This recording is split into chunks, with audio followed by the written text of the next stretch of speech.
Magandang umaga mga ka-painters. Welcome to my YouTube channel, Gary Construct TV.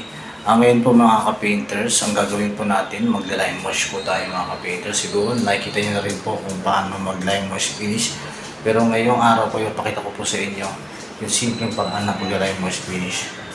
Ito mga ka-painters, yung wool na ilalagay natin ng lime wash. Dati po mga ka-painters, meron po dyan salamin. Tinanggal namin mga ka-painters. Itong wool na to. Ito kasi may kulay na po ng mga ka-painters. Saka itong kulay. Ang kulay po niyan is Luna Moon. Pero ito pong gitna mga ka-painters, lalagyan po natin siya ng lime wash. Yun po yung gusto ng may-ari. Kaya ilalagay po natin dito mga ka-painters. Ito mga ka-painters, yung gagamitin natin pang lime wash. Ito asbestos mga ka-painters. May sarili na po siyang hardener mga ka-painters. Yan, nakikita nyo sa likod. Sa 1 kilo mga ka-painters, kailangan nyo na tubig na 1.5 na tubig mga ka-painters. Pero maliit lang po yung gagawin natin. Kaya ang gagawin natin paghahalo dyan mga ka-painters ay kalahati lang po. Kaya kalahating 1.5 na tubig lang po ang inalagay natin sa ating kalahating ihahalo na asbestos mga ka-painters. Kaya po nagsali na po tayo ng kalahati ng 1.5 mga ka-painters. Yan. Tapos po natin maisalin yung tubig mga ka-painters. Maglalagay na rin tayo ng kalahati nitong hardener mga ka-painters. Yung hardener po mga ka-painters, siya po yung nagpapatigas dito sa gagawin natin na lime wash. Siya po talaga yung kapartner itong asbestos powder. Ito po yung talaga yung ginagamit dito mga ka-painters. Kaya hindi po kayo pwedeng gumamit ng ibang hardener. Ito lang po ang ginagamit talaga. Ito lang po yung advisable ng asbestos mga ka-painters. Pagkatapos po niyan, maghahalo na po tayo ng kalahating kilo ng powder ng asbestos. Ang kulay po pala magiging kulay nito mga ka-painters is Abelia. Abelia po yung pangalan ng kulay nito. Medyo siya brownish na may kulay yellow. Yun po yung magiging kulay nito mga ka-painters. Tapos po, pag nalagay na po natin yung powder, haluin lang po natin siya na at least 8 to 10 minutes para mahalo na mabuti yung powder sa pinaka-liquid dito mga painters. Bago po yan, at pagkatapos natin haluin, pwede na tayo magpahid gamit ang paintbrush mga ka-painters. Ganito lang po pagkapapahid, pa-cross lang po na paulit-ulit. Gagawa lang po tayo ng pattern na pa-cross. Yan, nakikita nyo naman po. Yan lang po yung pagpahid ng asbestos. Paintbrush lang po ang ginagamit yan mga ka-painters. Wala po kasi binigay si asbestos na free na paintbrush.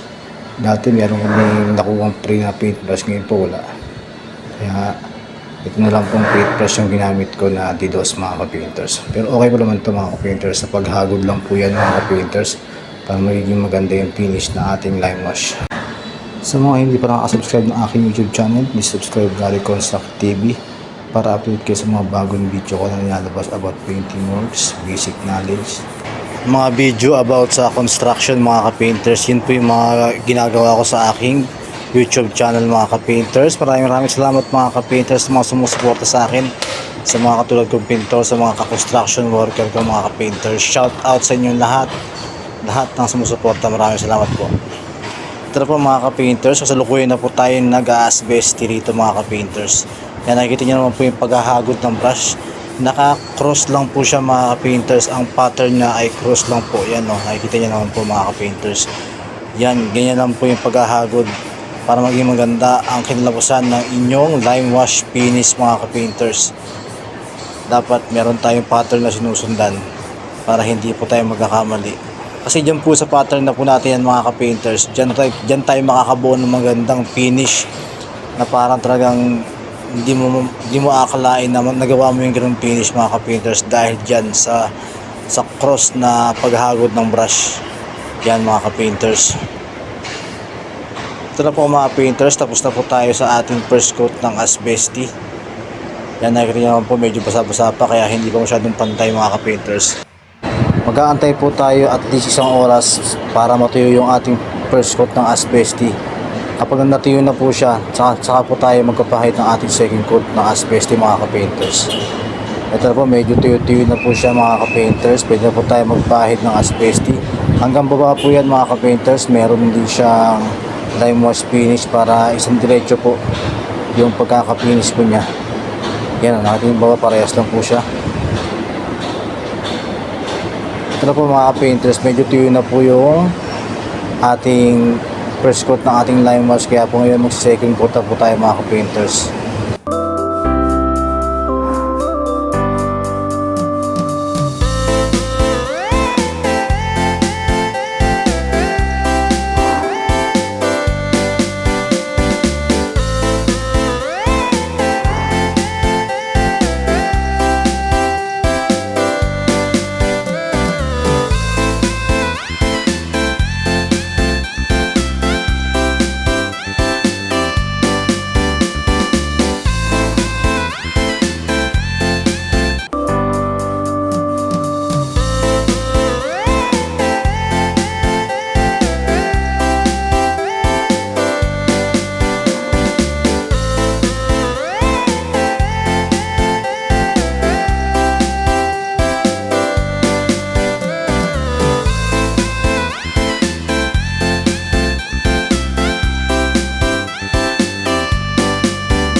Ito na po mga ka-painters, nakapag second coat na po tayo dyan.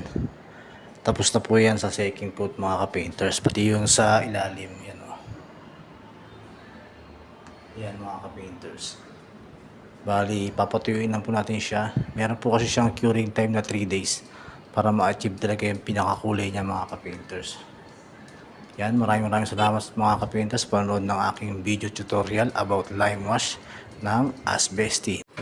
Ito na po mga painters, tapos na po yung ating lime wash na Asbesty. Yan po, bali mag-aantay lang po tayo ng 3 days para lumabas talaga yung pinaka-kulay niya mga ka-painters bago tayo mag-top coat ng ating concrete sealer.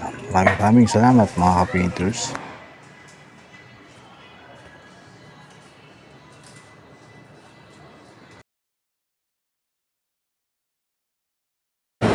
Ito na mga painters, medyo tiyun-tiyun na po siya mga ka-painters. Ito po yung magiging itsura niya. Pero after 3 days mga ka-painters, magla-light pa po yan. Pagtapos ng 3 days mga ka-painters, pwede na po tayo mag-apply ng kanyang top coat na sealer, concrete sealer mga ka-painters. Ang gagamitin natin dyan para mas tumibay at para mas glossy ang ating lime wash finish. Maraming salamat mga ka-painters.